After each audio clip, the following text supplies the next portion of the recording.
Digan esta mañana, muy buen día. Vamos a orar y a poner este tiempo en manos de Dios. Padre nuestro, tú que estás en los cielos, hoy nos reunimos delante de ti por las misericordias de tu Hijo amado Jesucristo, quien a través de él, Señor, tú nos ves. Pero aún en medio de la gracia común, Señor, tú extiendes esa misericordia, no solo para tus hijos, sino para muchos que han de escuchar tu palabra. Hoy damos gracias por este tiempo que nos permites. Rogamos a ti, Señor, que asistas a nuestras vidas con tu palabra, que nuestro necesitado corazón esté atento y que tú dispongas de él, para que a través de tu palabra tú compunjas y por medio de tu Espíritu Santo convenzas de pecado, justicia y juicio.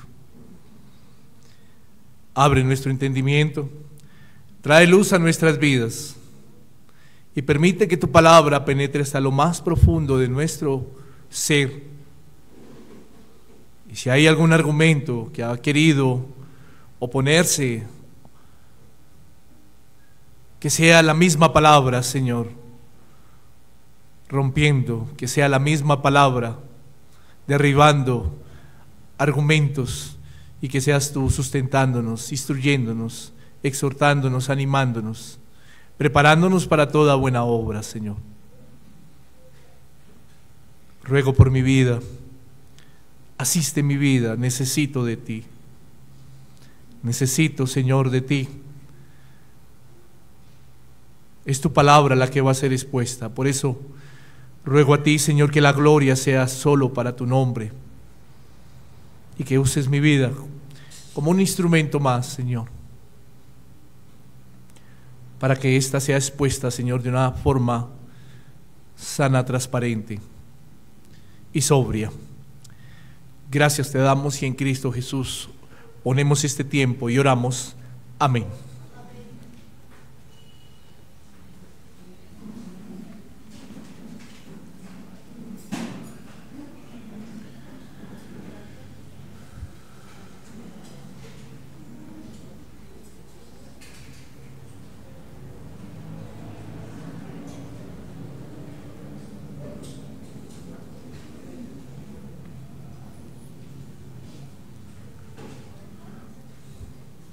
Qué bueno es estar hoy reunidos como iglesia, adorando el santo nombre de Dios. Qué bueno es poderles ver una vez más.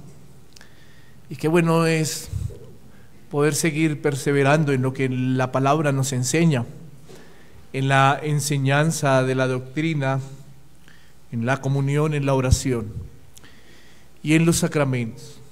Gloria a Dios por eso. Qué bueno que hoy podamos estar aquí reunidos y que el Señor haya permitido que cada uno de los que estamos aquí estemos dispuestos, y aún rogamos por los que no han podido venir, para que el Señor les aliente, les asista en su salud, a los que han tenido dificultad y a aquellos que no han podido, también el Señor les anime para que puedan estar congregándose. Creo que usted puede ver ahí en pantallas el título que le he puesto esta mañana a la enseñanza, y es La verdadera religión del cristiano. Recordar que estamos en la serie del Sermón del Monte. El título es La verdadera religión del cristiano. Y como leyó nuestro hermano Nelson, hoy vamos a estar mirando esta parte de la serie de Sermón del Monte en el versículo 1 del capítulo 6. Iniciamos un nuevo capítulo, porque ya vimos todo el capítulo 5, ¿cierto? Y seguimos con esta serie del Sermón del Monte.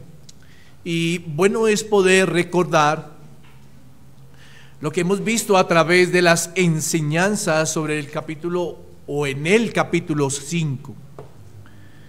Quiero hacer un pequeño recuerdo para que podamos retroalimentar y para que los que nos escuchan o también los que nos acompañan hoy por primera vez puedan entrar en el contexto de lo que el Señor Jesús viene hablando allí en el sermón del Monte, muy conocido. Bueno, en esta serie vimos cómo Jesús inició su instrucción en el monte, retratando en las bienaventuranzas los elementos esenciales del carácter del cristiano, de aquellos que han reconocido y han llorado por su condición y que ahora muestran a través de su carácter elementos que testifican de su nueva vida en Cristo. Seguido a eso, el Señor Jesús continuó indicando con las metáforas de la sal y de la luz la influencia, si usted puede recordar, la influencia del poder bienhechor del cristiano y de la iglesia, que ejercen en medio de la tierra y del mundo. Eso lo estuvimos aprendiendo. Luego el Señor, posterior a eso, describió que la justicia cristiana debe exceder la justicia de los escribas y fariseos. Y enseñó el Señor Jesús que Él no había venido a abrogar la ley, sino a cumplirla. Por lo cual, cuando estuvimos estudiando esto, pudimos ver que la ley sigue vigente y que es mandato para el creyente guardarla y cumplirla en Cristo, para testificar de las cuestiones morales que la ley exige y demanda al creyente. Demanda para que se cumpla, no de una manera mecánica, ni de una manera en donde se distorsione, como lo venían enseñando los fariseos y escribas, ¿no? Sino de una manera convincente, que se guarde y que se cumpla de una manera convincente, de una manera intencional, que salga de lo más profundo del corazón. Y es que para que el creyente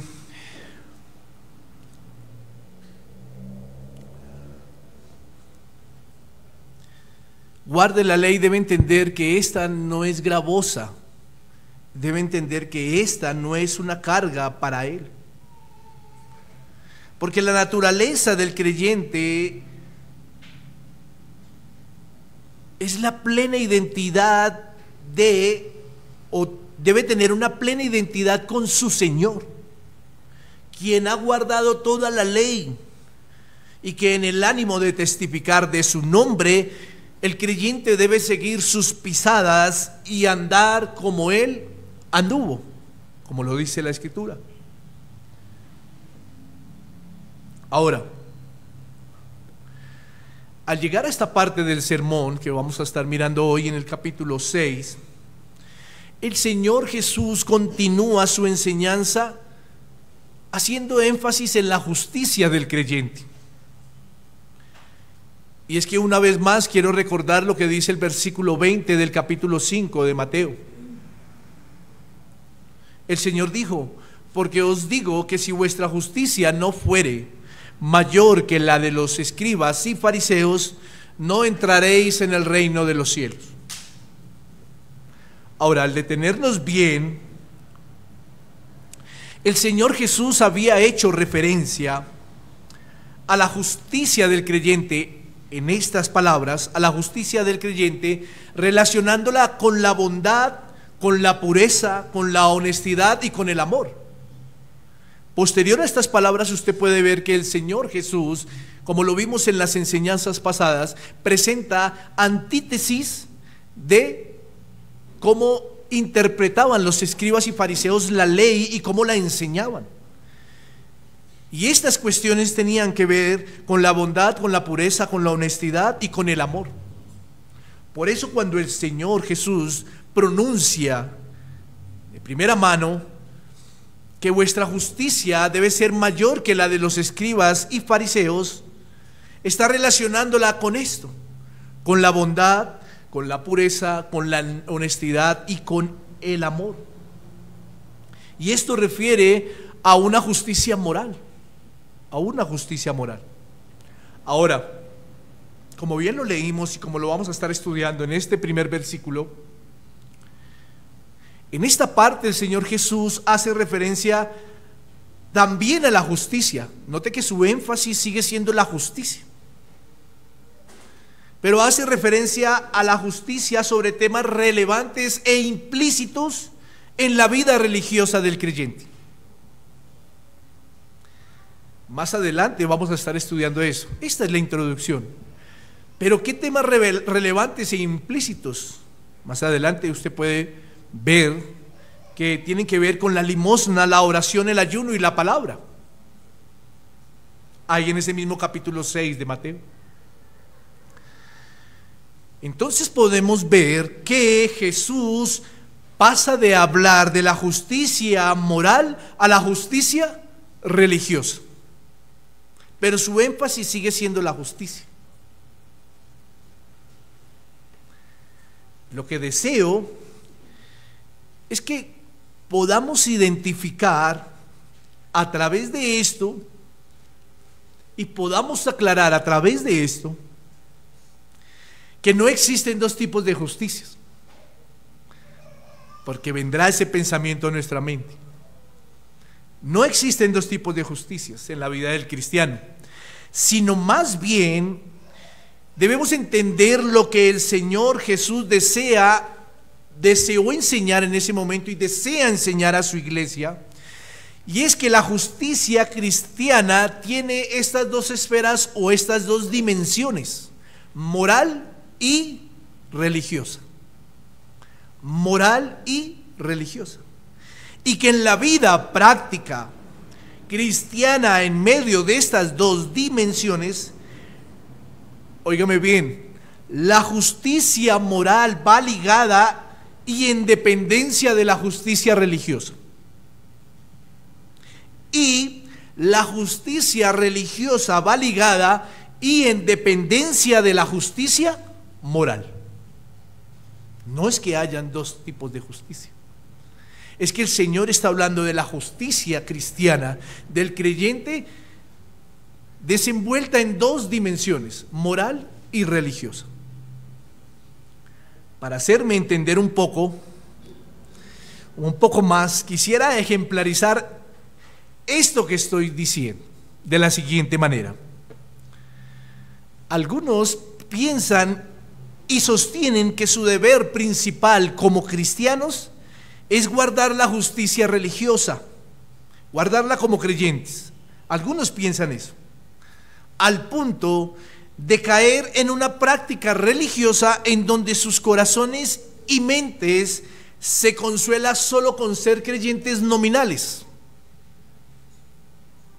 ¿Qué quiere decir esto? Que algunos piensan que con ir a la iglesia y ejercer prácticas de justicia religiosa ya son creyentes piadosos.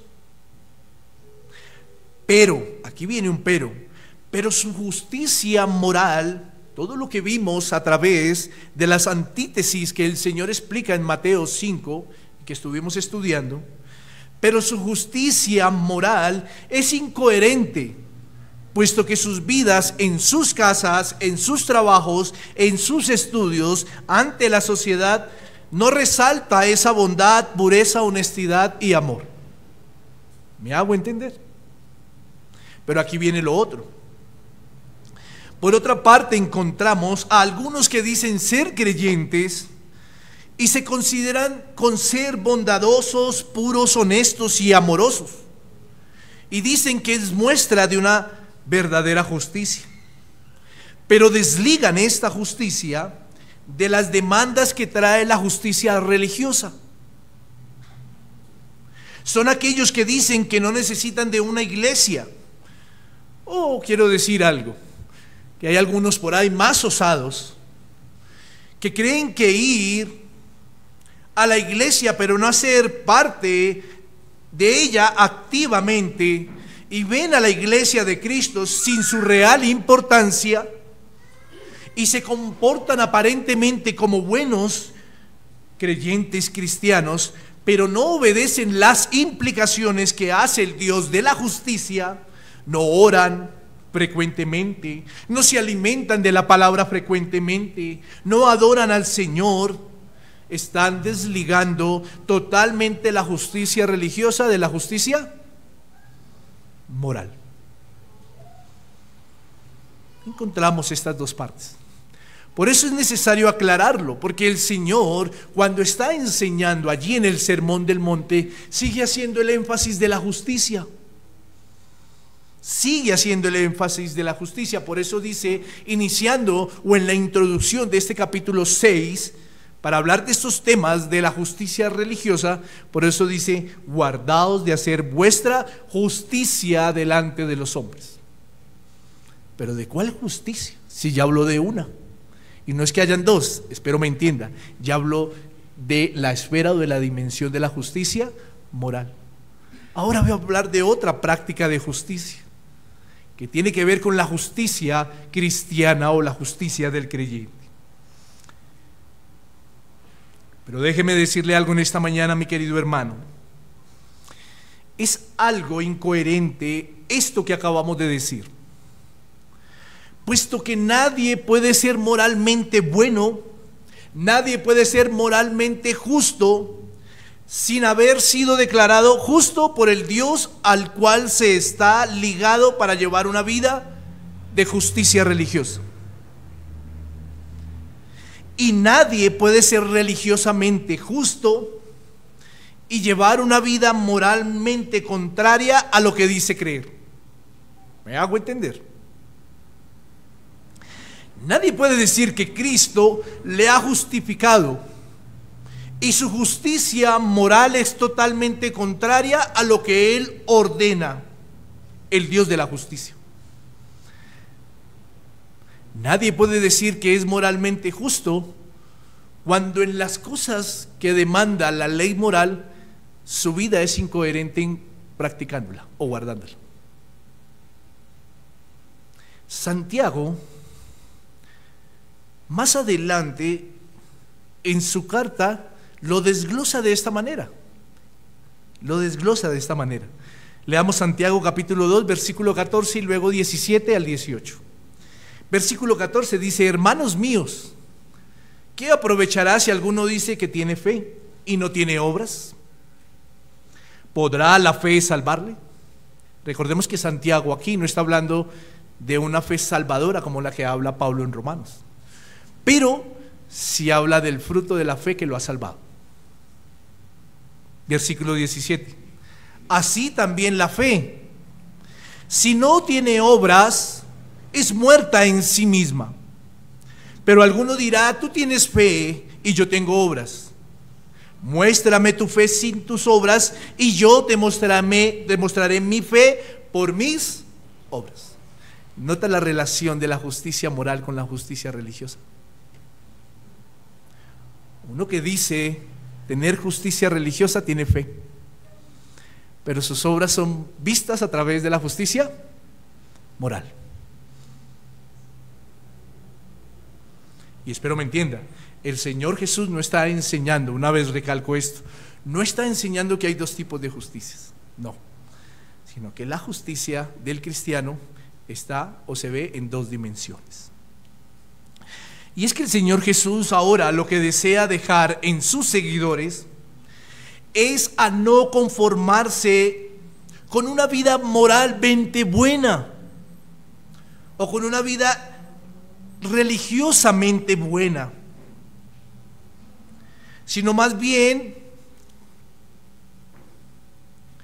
el Señor Jesús llama a sus seguidores a que sean una comunidad, como lo enseña la palabra iglesia, una comunidad llamada afuera a llevar una vida distinta de la que llevaban los fariseos y los escribas.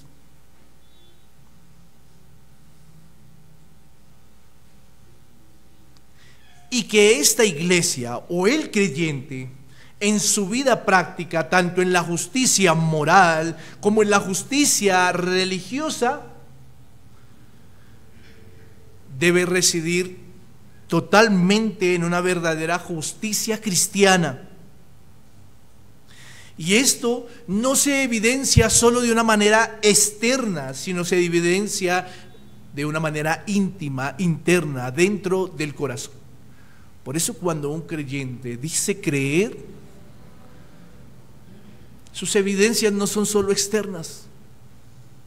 Eso sale de algo interno, porque cuando el Señor llama, cuando el Señor justifica, cuando el Señor adopta, cuando el Señor compunge, está siendo una nueva criatura. Y una nueva criatura es algo que sale de adentro, internamente, no es externamente. Y esta es la cuestión que el Señor quiere dejar aquí en claro. Teniendo en cuenta esto, recordemos una vez más las palabras que nuestro Señor Jesús habla en la introducción de este capítulo 6. Sobre la práctica de la justicia cristiana. Dice el Señor: guardaos de hacer vuestra justicia delante de los hombres, para ser vistos de ellos.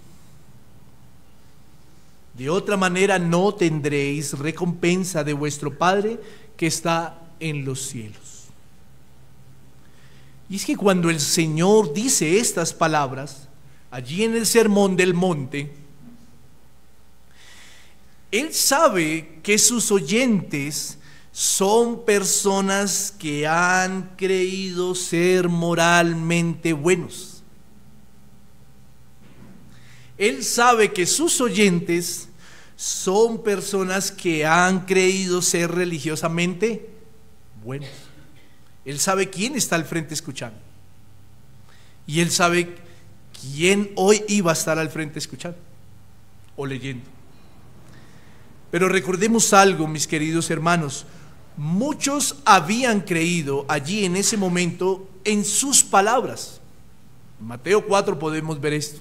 La fama del Señor Jesús se extendió y muchos le seguían. Habían creído en sus palabras.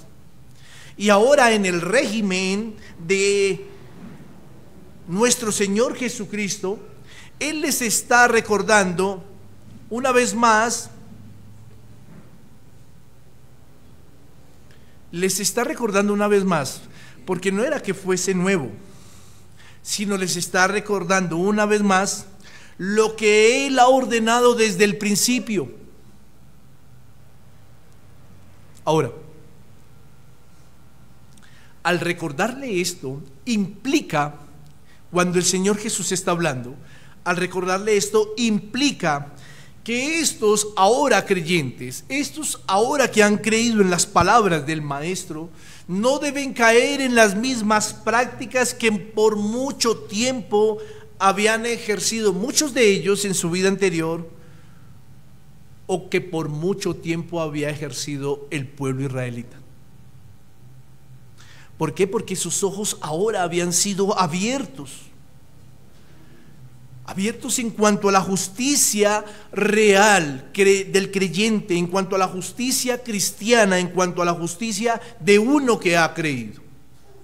Por eso el énfasis aquí sobre la justicia es interesante, porque para el fariseo la justicia moral era guardar la ley de una manera distorsionada como lo aprendimos, pero también para el fariseo y el escriba era religiosamente bueno practicar oraciones, ayunos, limosnas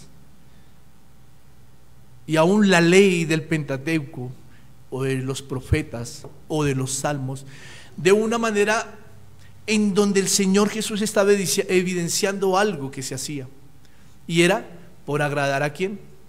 A los hombres. Cuando el Señor Jesús dice estas palabras, está hablando a un público que vivía o vivió en esta práctica, pero a un público que ahora habían creído en sus palabras, sus ojos habían sido abiertos y el Señor Jesús les estaba ordenando y demandando que esa justicia que vivían antes ya no se vivía, o no se debe vivir así, porque Él nunca lo había enseñado, y les está recordando que la justicia que Él había enseñado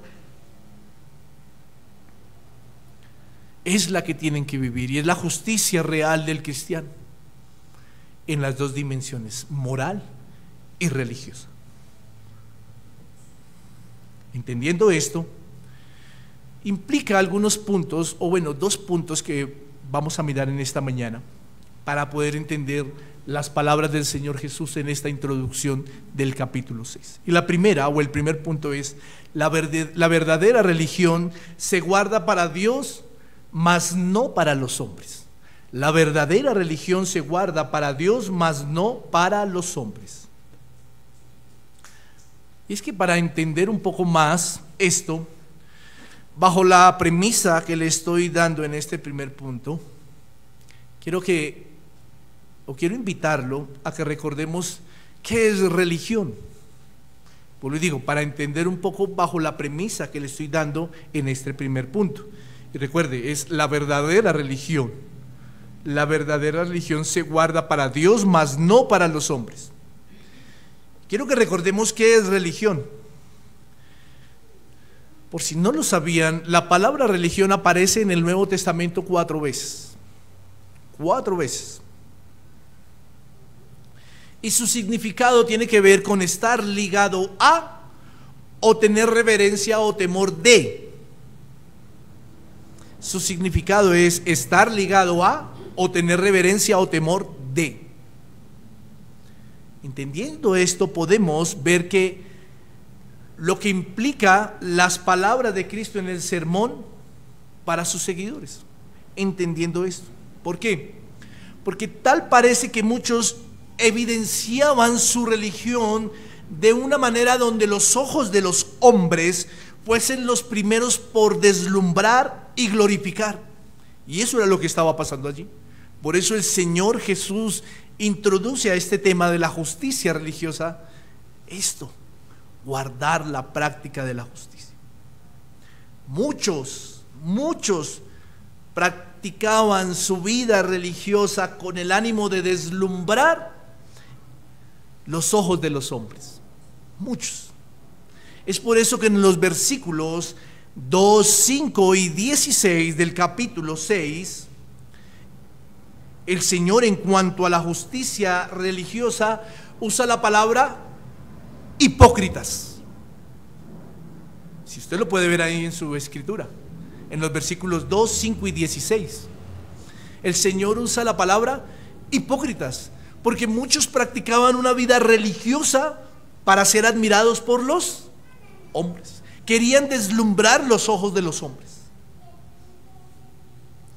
Y cuando el Señor usa esta palabra hipócritas, se refería a aquellos que practicaban su religión para ser vistos por otros. Por eso el Señor Jesús, antes de entrar a referirse sobre las prácticas de esa justicia religiosa, hace la advertencia de: guardaos de hacer vuestra justicia delante de los hombres para ser vistos de ellos.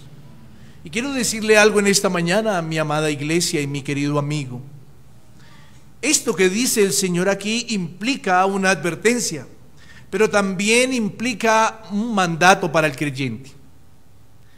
Y esto por 2 cosas. La primera, la verdadera religión del cristiano, la que se guarda para Dios y no para los hombres, se debe entender porque solo Dios es quien merece la adoración y la honra. Solo Dios es quien merece la adoración y la honra. Cuando Cristo recita estas palabras, casi seguramente está recordando que Él no comparte su gloria con nadie. Ahora, ¿por qué digo esto? Porque cuando Él está hablando en este capítulo sobre la justicia, se refiere, como lo dijimos hace un momento, sobre esas prácticas o ejercicios de la justicia religiosa, que tienen que ver con la limosna, la oración, el ayuno y la palabra. Y es que, mi amada iglesia, estos ejercicios o prácticas dentro de la justicia religiosa se elevan solo en nombre de quien debe ser adorado, o solo para darle la gloria a alguien. ¿Y este quién es? Dios. Dios. Por lo tanto, cuando Cristo manifiesta esto, en pocas palabras está manifestando a sus oyentes que no tendrá dioses ajenos delante de mí, que no se hará imagen ni ninguna semejanza de lo que está arriba en el cielo, ni abajo en la tierra, ni en las aguas debajo de la tierra, ni se inclinará a ellas, ni las honrará, porque yo soy Jehová tu Dios, fuerte, celoso. Parte A del versículo 5 de Éxodo capítulo 20, 3 al 5. Implícitamente el Señor está diciendo esto, porque en la verdadera religión cristiana la honra y la adoración solo es para Dios. Y el Señor está haciendo una advertencia, pero también está haciendo o recordando un mandato a sus oyentes, al decir: guarden de practicar su justicia, esa justicia religiosa que ahora nos va a explicar. Guárdenla de hacerla solo para los hombres. Él no comparte su gloria con nadie. Con nadie comparte su gloria.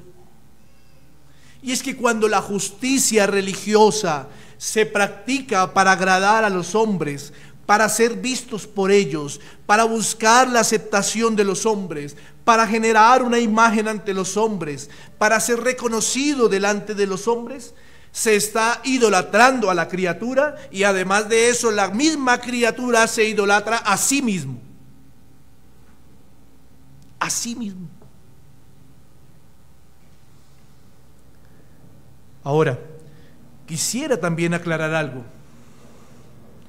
No es solo las prácticas de los ejercicios de la justicia religiosa, sino también de las prácticas de la justicia, de los ejercicios de la justicia moral.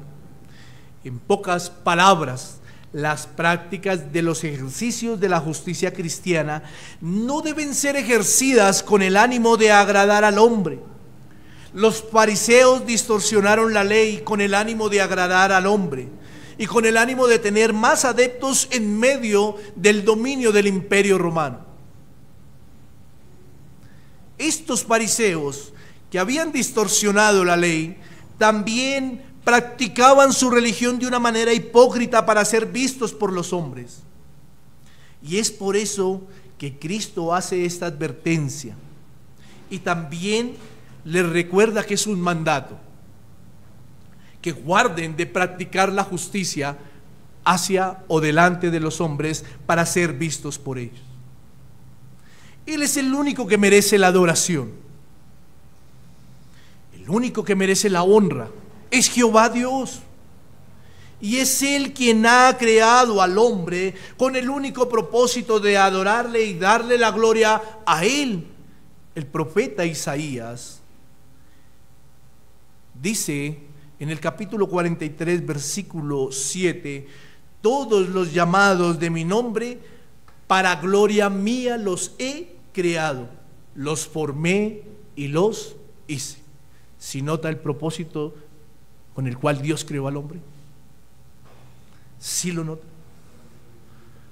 Por eso, cuando miramos estas palabras de guardaos de hacer vuestra justicia delante de los hombres para ser vistos por ellos, el Señor implícitamente está advirtiendo y está mandando algo al creyente. Y lo que está advirtiendo y lo que está recordando en cuanto al mandato es que solo Dios es quien merece la adoración y la honra. Le dije que eran dos cosas que estaban implícitamente plasmadas allí. La primera es que solo es Dios quien merece la gloria y la honra y la adoración.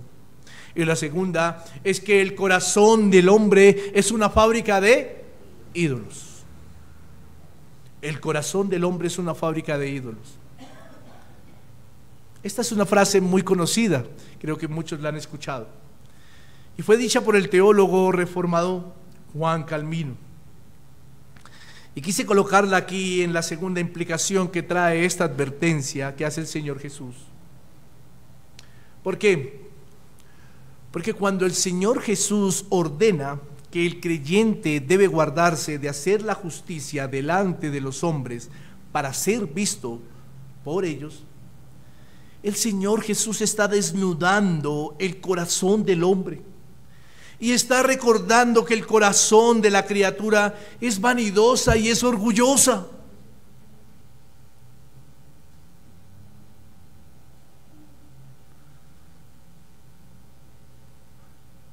Dígame si de los que estamos aquí en este recinto, ¿cuántos no hemos hecho algo, o cuántos, perdón, hemos hecho algo y cuántos hemos esperado el aplauso, el agradecimiento o la palmada del hombre? Porque ese es nuestro corazón. ¿Y cuántos de los que estamos aquí, al hacer algo y no recibimos eso, después vamos con alguien y decimos, oiga, es que ni las gracias? ¿No les ha pasado? Oiga, es que ni para decir, ni para saludar, ni para dar gracias. Mi querido hermano, es por esto que el Señor Jesús está diciendo esto. ¿Por qué? Porque si estamos, aunque aquí no quiero confundir algo y espero usted me entienda, porque dentro del corazón cristiano debe haber gratitud. Eso es algo natural e innato del cristiano, ser agradecido con Dios y con los hermanos. Por eso una palabra de agradecimiento siempre debe ir adornando cuando alguien le sirve a uno. Eso no se debe olvidar. Pero nunca debe ser el ánimo de una persona, nunca debe ser el ánimo de una persona. Si sirve esperar de hacer o de ser visto por los hombres para que ellos aplaudan lo que, ay, es que el hermano fulanito hizo esto. ¿Cómo se siente el corazón de ese hermano? ¿Cómo se siente? Por eso es que implícitamente cuando el Señor hace esta advertencia está desnudando el corazón del hombre, porque es que el corazón del hombre es una fábrica de ídolos, mis queridos hermanos. Es una fábrica de ídolos. Y es que la Escritura dice en Jeremías capítulo 17 versículo 9: engañoso es el corazón más que todas las cosas y perverso. ¿Quién lo conocerá? ¿Quién? Solo el Señor. Y es que así como los fariseos decían adorar a Dios, pero en su justicia se evidencia que no,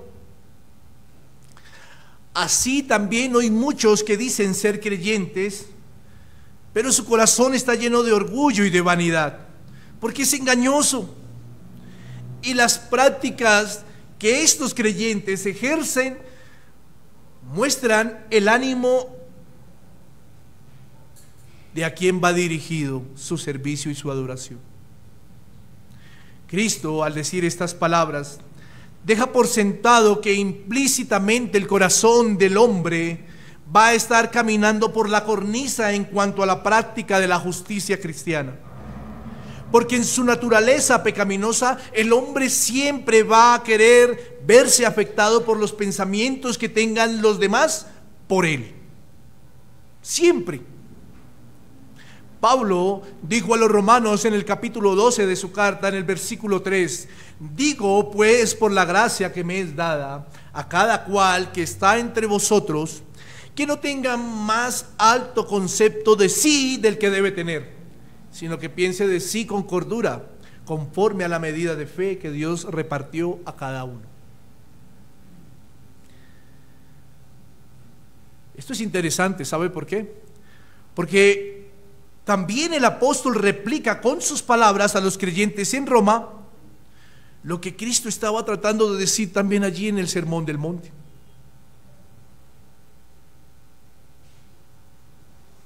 El apóstol replica que había un problema grande con el cual el hombre debía y debe lidiar, y era con su vanidad, era con su vanidad, era con su orgullo. Por eso cuando el apóstol dice esto, él ante estas palabras antepone otras, y era que presentaran todo el cuerpo como sacrificio vivo. ¿Por qué? Porque cuando se presenta todo el cuerpo como sacrificio vivo, nos estamos negando a nosotros mismos y no estamos mirando bajo la vanidad del corazón a los demás por encima del hombro.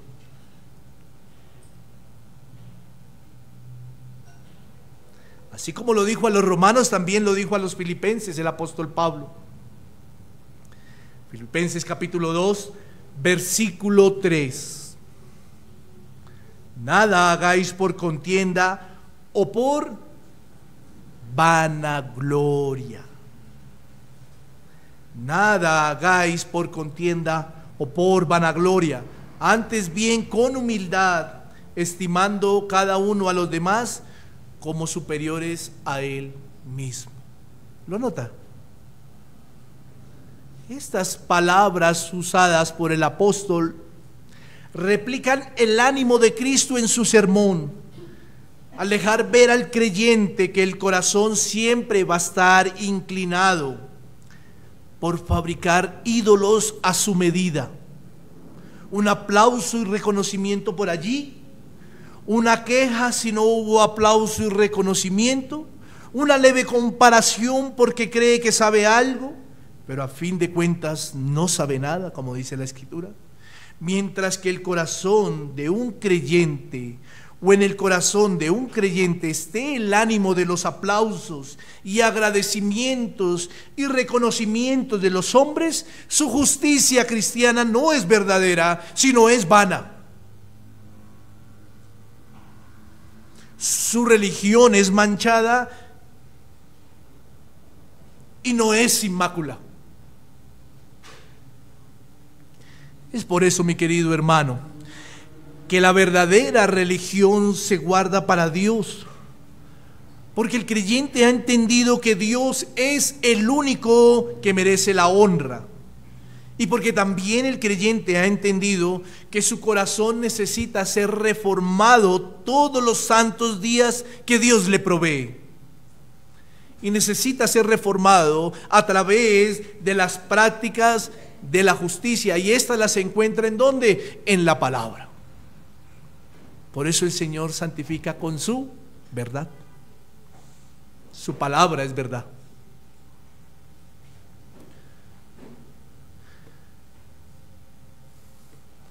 Abriendo un paréntesis aquí, mi querido hermano, el ánimo de ejercer estas prácticas religiosas no es para que sus pastores o sus hermanos en la iglesia le reconozcan y lo vean más veces que a otros.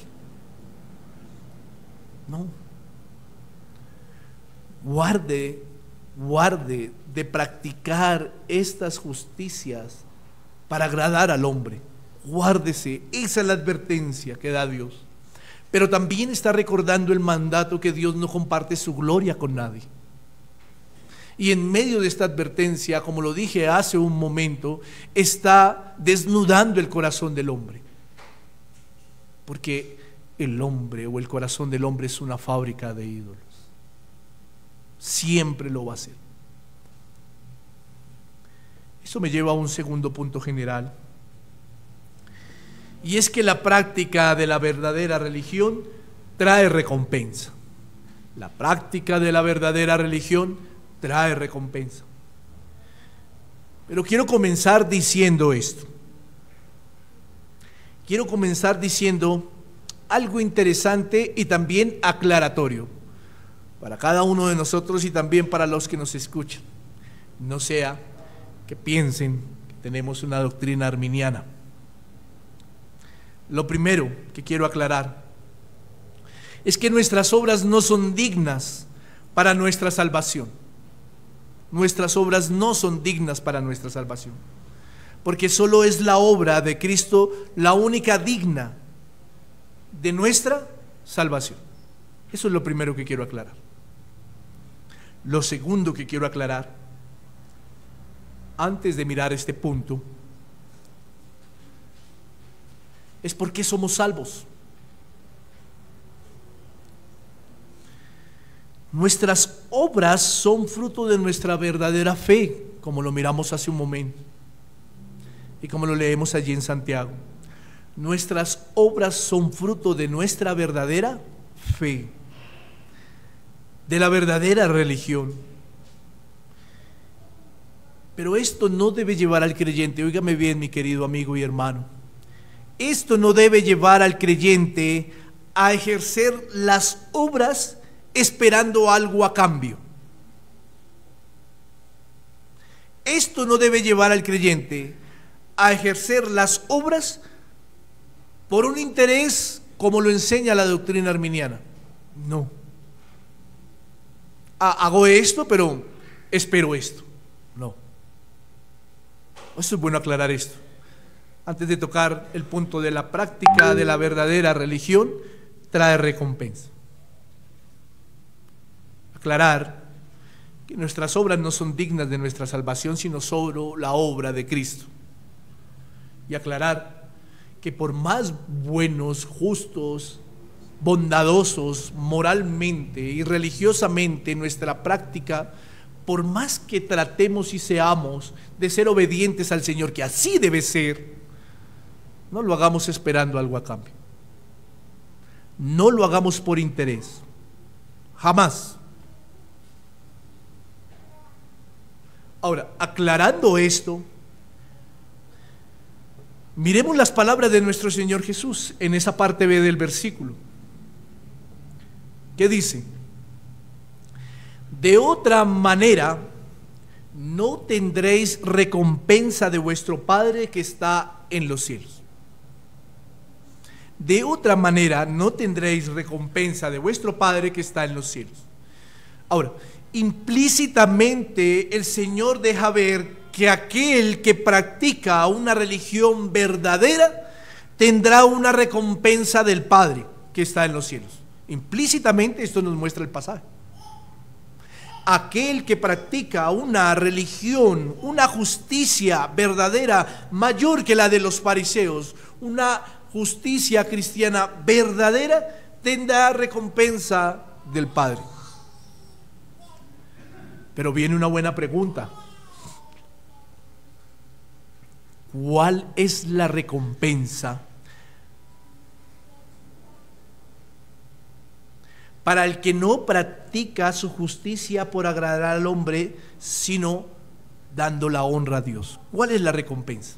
Viene esa buena pregunta. Lo primero que se nos viene, seamos honestos, lo primero que se nos viene a la mente es la recompensa del estado de glorificación, la vida eterna. Eso es lo primero que se nos viene a la mente. La recompensa del estado de glorificación, la vida eterna. Y no está mal pensar eso, pero a veces nos hemos vuelto tan religiosos que olvidamos las recompensas que Él también nos ha prometido en esta tierra. Gloria a Dios por el estado eterno, por la esperanza que debemos tener todos los creyentes. Gloria a Dios por eso. Y allá tenemos que mirar. Pero no nos olvidemos de las recompensas que Dios también ha prometido para el creyente en esta tierra. Bajo este parámetro quisiera hacer unas preguntas. ¿Acaso puede el creyente solo sin la ayuda de alguien llegar al estado de glorificación? Solo medítelo. Vuelvo y la pregunto. ¿Acaso puede el creyente solo sin la ayuda de alguien llegar al estado de glorificación? Voy a hacer otra pregunta. ¿Puede el creyente soportar la tentación en sus propias fuerzas? Voy a hacer otra pregunta. ¿Puede el creyente dar al pobre de una manera abnegada, sin egoísmos y sin amor al dinero? Voy a hacer otra pregunta. ¿Puede el creyente hacer frente a Satanás y resistirlo en sus propias fuerzas? Y es que, mi querido hermano, sabiendo que por sus mentes la respuesta que corrió en este momento es no, es porque ya hay una concepción de algo que es convicción en usted, y es el Evangelio de Cristo. Pero ¿por qué hago esas preguntas?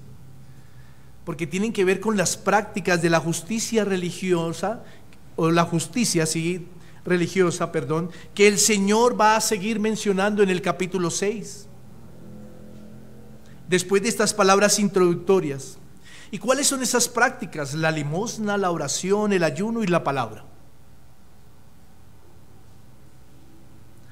Por eso cuando el Señor Jesús habla de recompensa, no solo lo hace en cuanto a referencia del estado de la glorificación que tendrá todo aquel que ha sido elegido y justificado, sino que también cuando habla de recompensa, hace referencia a las recompensas que tendrá el creyente en esta tierra por la práctica de esas justicias religiosas que lo harán fuerte y lo harán vigoroso en su peregrinar, y puede gozar del estado de glorificación cuando llegue el día.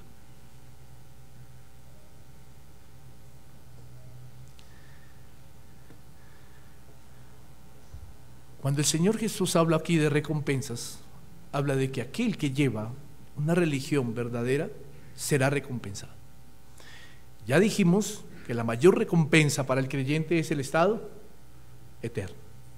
Pero en esta tierra, ¿cuáles son? Hicimos unas preguntas para entender que solos no podemos.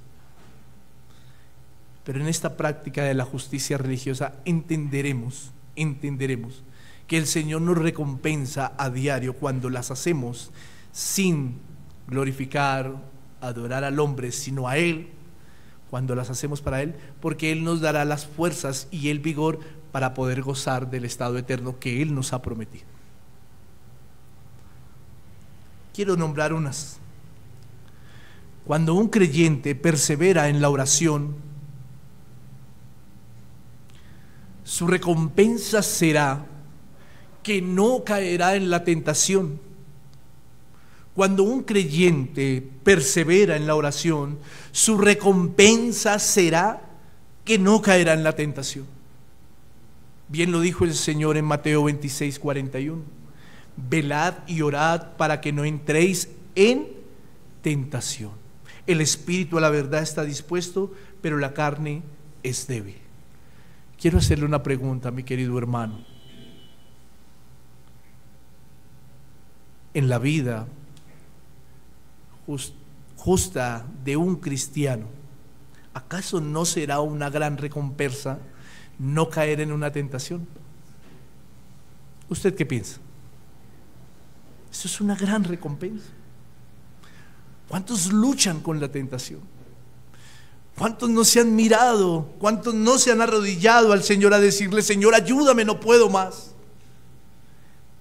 Pero ¿cuántos no ven la victoria cuando el Señor les fortalece en medio de la oración y viene la tentación y pueden estar fuertes y valientes? Esto es una recompensa del Señor, porque se practica en la justicia religiosa la oración. Siguiente, cuando un creyente guarda su palabra, se alimenta de ella, este creyente adquiere más conocimiento. Este creyente se fortalecerá más. Y quiero hacerle la pregunta: ¿acaso esto no es una recompensa para el creyente? ¿Acaso esto no es una recompensa para el creyente? Que cuando un creyente se alimenta de la Escritura, su casa es bendecida, su vida es bendecida, su vida es transformada, santificada, pero además de eso, su casa y su hogar es santificado y transformado. ¿Acaso esto no es una recompensa para el creyente? ¿Usted qué piensa? Juan 14:23. Respondió Jesús y le dijo: el que me ama, mi palabra guardará, y mi Padre le amará, y vendremos a él y haremos morada con él. Note que hay algo diferente en lo que refiere de Juan 14 en los versículos primero. en los versículos iniciales. Porque cuando miramos las palabras del Señor Jesús en Juan 14, en los versículos iniciales, Él dice que Él va a ir a preparar morada. Pero aquí en esta parte Él está diciendo que vendrá a la vida del creyente y hará morada ¿con quién? Pero ¿con quién específicamente? Con el que guarda y persevera en su palabra. ¿Acaso no es una recompensa que el creyente sea santificado por el crisol de su palabra? ¿Acaso no es una recompensa que el creyente sea transformado por el poder transformador de ella? ¿Es una recompensa grande? ¿Acaso no es una recompensa que en medio de esta transformación el creyente use este medio para transformar también la vida de los que están en su casa? ¿Cuántos de aquí no anhelamos que nuestros hijos, que nuestros familiares, padres allegados sirvan al Señor? ¿Cuántos? ¿Pero acaso no es una recompensa esto? Mi hermano, practique la justicia religiosa no delante de los hombres, sino para Dios. Para Dios. El Señor tendrá recompensa para aquellos. Efesios capítulo 6, versículo 10 al 11, dice: por lo demás, hermanos míos, fortaleceos en el Señor y en el poder de su fuerza. Pero note lo que dice el versículo 11: vestidos de toda la armadura de Dios para que podáis estar firmes contra las acechanzas del diablo. La Biblia dice para que podáis hacer frente y estar firmes. La Biblia no dice para que lo pueda desechar, expulsar, no. La Biblia dice para que podáis hacer frente y estar firmes. ¿Acaso esto no es una recompensa? Su fuerza, su vigorosidad espiritual, ¿acaso no es una recompensa? Esas son las recompensas que a veces obviamos como creyentes, pero que el Señor las tiene para aquellos que guardan la justicia, que practican la justicia de una manera real, coherente, perseverante, convincente. Y muchas veces nos preguntamos: ¿por qué sucede esto? ¿Qué me estás enseñando con esto? Deberíamos más bien mirar si estamos guardando y practicando la justicia religiosa como el Señor nos la ha ordenado. Quiero poner otro ejemplo. Cuando un creyente es generoso en buenas obras y comparte, dígame si el corazón de esta persona o de este creyente no encuentra gozo. Dígame si no. Cuando usted comparte algo y lo hace de corazón, usted siente alegría, usted siente gozo de compartir lo que Dios le ha dado, usted siente satisfacción y es más, usted siente gratitud por lo que Dios le da, ¿cierto? Primera de Timoteo 6, versículos 18 y 19. Enséñales a que hagan bien, que sean ricos en buenas obras, dadivosos, generosos, atesorando para sí buen fundamento para lo porvenir, que echen mano de la vida eterna. Yo le hago una pregunta: ¿acaso sentir esa dicha, ese gozo, acaso ser partícipes de la bendición de dar limosna a otros, acaso eso no es una recompensa para el creyente? Cuando Dios le da de más y que usted puede compartir con otros, ¿acaso no es una recompensa? A esta recompensa se refiere el Señor. Claro, sin obviar la recompensa de la eternidad. Pero nota que todas estas son necesarias en esta tierra para, como dice el apóstol Pablo, para atesorar un buen fundamento para lo que viene, para que se eche mano de la vida eterna. Pero aquí es donde debemos nosotros aprovechar esas recompensas. Aquí. Todas estas son recompensas para aquellos que practican una verdadera justicia cristiana y que lo hacen porque es algo no mecánico. No porque el pastor lo esté hablando. Lo hacen porque es algo innato en ellos. Lo hacen porque es algo natural en ellos. Lo hacen porque es su deseo. Lo hacen porque es su convicción. Lo hacen porque es su anhelo, su intención. Y para eso han entendido que deben hacer uso a diario de los medios de gracia que Dios ha dejado a través de su Hijo. Y son esos medios tanto privados como públicos. Porque viene una pregunta ante esto. ¿Dónde ejercerá el creyente estas justicias cristianas? ¿Dónde aprenderá el creyente sobre estas justicias cristianas? En la Escritura, algunos dirán, pero también en la iglesia. Por eso, el creyente que practica estas justicias religiosas, no para agradar al hombre, sino para agradar a Dios, ha entendido la necesidad de los medios de gracia, privados y públicos. Privados y públicos.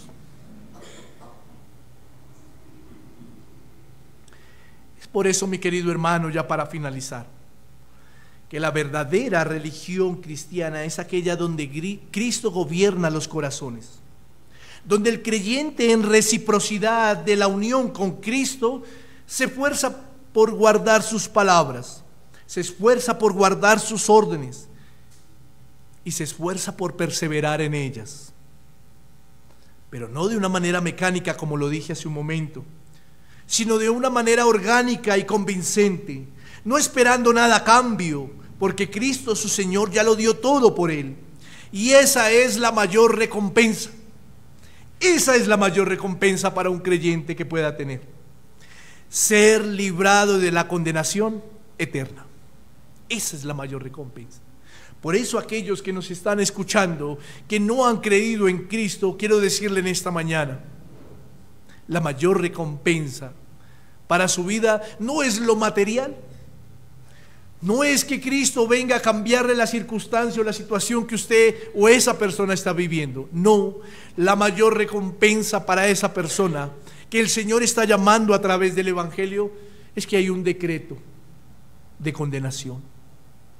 Y que si Cristo lo ha llamado y lo está llamando a través del Evangelio, la libertad de este decreto, la justificación, el sacarlo de este estado de condenación es la mayor recompensa. Porque es que el ser humano siempre piensa en esta vida actual, pero hemos hablado que serán 5, 10, 15, 20, 50, 80 años, no sabemos cuánto el Señor nos tenga aquí, pero eso no es nada comparado con una eternidad, no es nada. La pregunta aquí es, para aquellos que nos escuchan, ¿dónde será su eternidad? Y es que la mayor recompensa es esto: el llamado que Dios hace a través de su Evangelio, por medio de Jesucristo, para practicar una justicia religiosa, una justicia cristiana real, convincente, no mecánica, sino convincente, convencido por lo que dice la Escritura, la santa palabra de Dios, y de practicarla no por guardarla para los hombres, sino porque Dios ha generado eso innato en su corazón. Que el Señor ayude a su iglesia, que el Señor convenza de pecado y justicia a través de su palabra a aquellos que Él, desde antes de la fundación del mundo, ha predestinado para ser salvos. Y que la iglesia se encargue de llevar el mensaje a los oídos, mientras el Señor se encarga de llevar el mensaje a los corazones. Gracia y paz, y que el Señor nos ayude. Vamos a orar.